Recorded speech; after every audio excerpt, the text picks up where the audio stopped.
90 KG ভরের একটি motorcycle 50 kilometre per hour বেগে চলে এর গতিশক্তি কত জুল হবে? প্রশ্নটা সিলেট বোর্ড 21 সালে আসছে। এখানে গতিশক্তির মানটা জুলে বের করতে হবে।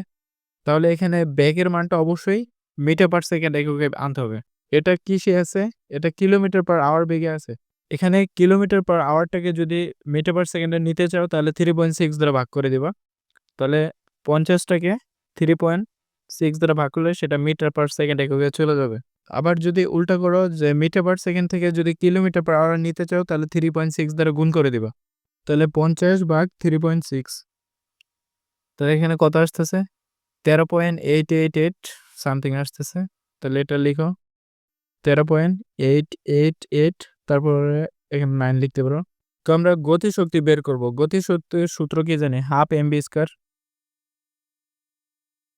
এখানে এমটা হচ্ছে ভর, এই যে কেজি, এটা এম এর মান, আর ভি এর মানটা আমরা মিটার পার সেকেন্ডে বের করে নিছি। এখন শুধু বসাও, হাফ এম এর মান 90 ইন্টু ভি এর মান এত, 13.8889 স্কয়ার। তো এটা ক্যালকুলেটরে বসাও।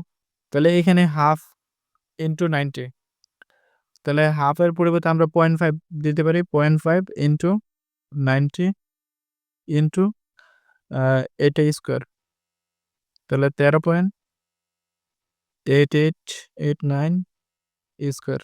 তাহলে এটা দিলে কত আসতেছে? 8680। তো 8680.56 জুল। তাহলে দেখো আমাদের কোন অপশনের সাথে মিলছে, যে ক নাম্বারটা আছে, এটাই হবে অ্যান্সার।